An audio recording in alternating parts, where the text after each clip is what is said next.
تو اس میں کن ایجنسیوں کا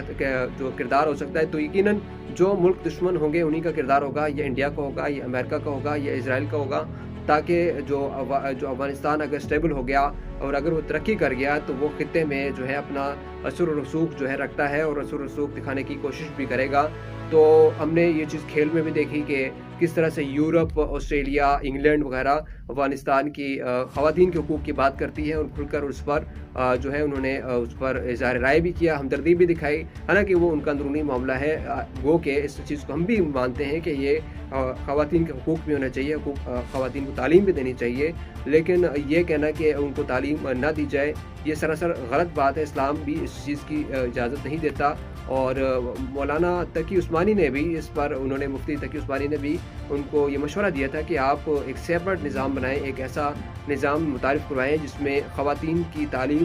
ٹوٹلی ڈفرینٹ کو ایجوکیشن کی، یعنی کہ ان کو ختم کر کے ایک ایسا تعلیمی نظام متعارف کروایا جائے جس میں خواتین تعلیم حاصل کر سکے۔ لیکن یہ چیز ابھی تک تو ممکن نہیں ہو پائی، لیکن ترجمان مجاہدہ جو تھے افغان حکومت کے ترجمان، طالبان کے ترجمان، انہوں نے یہ کہا کہ ہم اس پر کام کر رہے ہیں، جلد ہی اس بارے میں کوئی جو ہے نئے عمل طے کیا جائے گا۔ تو ناظرین، یہ ایک اپڈیٹ تھی جو میں نے آپ کے ساتھ شیئر کی کہ مولانا حمید الحق کے قتل کے پیچھے کیا سازشیں ہو سکتی ہیں، کن کا ہاتھ ہو سکتا ہے، اور یہ تو اب آنے والا وقت بتائے گا، لیکن ابھی تک جو صورتحال ہے، جو ڈیولپمنٹس ہیں، اس سے تو جو معلوم ہوتا ہے وہ یہی ہے کہ یہ کوئی تیسرا فرد ہے جو ان دونوں گروپوں کا آپس میں لڑوانے کی کوشش کر رہا ہے۔ اور دوسری بڑی خبر سے بھی میں آپ کو آگاہ کر دیتا ہوں۔ دوسری بڑی خبر ناظرین وہ یہ ہے کہ آج تک آپ نے بھی اور ہم نے بھی یہ نہیں دیکھا کہ صدور یا جو ملک کے پریزنٹ کرنے والے کھل کر یا میڈیا کے سامنے لڑ پڑے، یہ ہم نے آج تک نہیں دیکھا۔ لیکن تلخی ہوئی، اور ایسی تلخی ہوئی کہ کھل کر ایک دوسرے پر الزامات لگائے گئے، کھل کر جو ہے ایک دوسرے کو برا بھلا کہا گیا۔ میں بات کر رہا ہوں، آپ نے یقیناً یہ ویڈیو بھی دیکھی ہوگی، ڈونلڈ ٹرمپ اور جو یوکرین کے صدر ہیں زیلنسکی کے درمیان جو تلخ کلامی ہوئی، ان کے درمیان جو گفتگو شنید ہوئی، اور وہیں پر جو امریکہ کے صدر ڈونلڈ ٹرمپ کے ساتھ ساتھ نائب جو صدر تھے وہ بھی وہاں پر موجود تھے۔ ان تینوں کے درمیان جو گفتگو کی گئی ہے وہ کافی اس وقت وائرل ہے سوشل میڈیا پر، کہ کس طرح سے ڈونلڈ ٹرمپ نے اس کی تصحیح کی زیلنسکی کی، اور اس کے ساتھ ساتھ نائب جو صدر تھے امریکہ کے، انہوں نے بھی اس بارے میں اس میں پارٹیسپیٹ کیا، جبکہ جو یوکرینی صدر نے بھی اس پر اپنا موقف کو پیش کیا کہ امریکہ کو وڈرا نہیں کرنا چاہیے، امریکہ کو پروپر جو ہے یوکرین کا ساتھ دینا چاہیے، جبکہ انہوں نے وارن کیا صدر ڈونلڈ ٹرمپ نے کہ بھائی آپ تو تیسری ورلڈ وار کی طرف جانے کی کوشش کر رہے ہیں، اب تو ایک ایسا کھیل کھیل رہے ہیں جس میں ہزاروں کی تعداد میں لوگ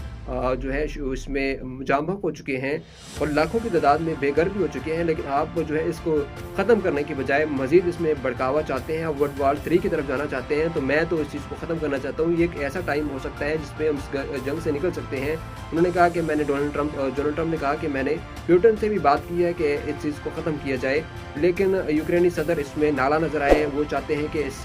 اس معاملے میں ان کی مدد کی جائے، اور جو ہے ڈونلڈ ٹرمپ کو ان کو ساتھ دینا چاہیے، لیکن انہوں نے اس چیز کو جو ہے رد کر دیا ہے۔ تو یہ ایک ایسا سفارتی محاذ پر کبھی بھی ہم نے ایسا نہیں دیکھا کہ ڈونلڈ ٹرمپ ہو یا کوئی بھی صدر ہو، کوئی بھی ریپریزنٹ کرنے والا ہو کسی بھی کنٹری کا، ریاست کا سربراہ ہو، وہ ایسی تضحیک آمیز گفتگو ان کی میڈیا کے سامنے تو کم از کم نہیں کی جاتی، بیک ڈی ڈور یا پھر جو ہے میڈیا سے دور رہ کر یہ گفتگو کی گئی ہوگی کئی جگہوں پر، لیکن ایسی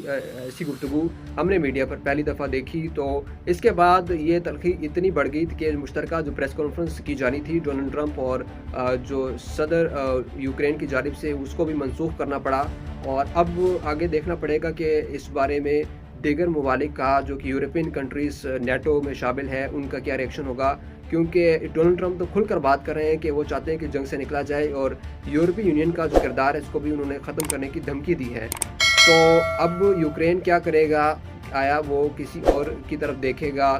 یا اس جنگ کو ختم کرے گا، یا پھر کوئی اور لائحہ عمل ان کے پاس ہوگا جس سے کہ وہ امریکہ کو پریشرائز کر سکے؟ اور ہم نے یہ بھی دیکھا کہ ڈونلڈ ٹرمپ جو ہے ان کی معدنیات پہ بھی گفتگو کر رہے ہیں کہ وہ چاہتے ہیں کہ یوکرین کے ساتھ ایسے معاہدے کیے جائیں جس میں ان کی معدنیات کو نکالا جائے، یعنی کہ وہ اپنا حصہ بھی وہاں پر بھی ان کی معدنیات پہ بھی ڈونلڈ ٹرمپ کی یا امریکہ کی نظر ہے۔ تو یہ ساری وہ صورتحال ہے جو کہ آج کے دن اور گزشتہ دنوں میں ہم نے دیکھی اور اس پر اپڈیٹس جو تھی آپ کے ساتھ شیئر کری۔ امید کرتا ہوں کہ آپ کو یہ میری ویڈیو پسند آئی ہوگی۔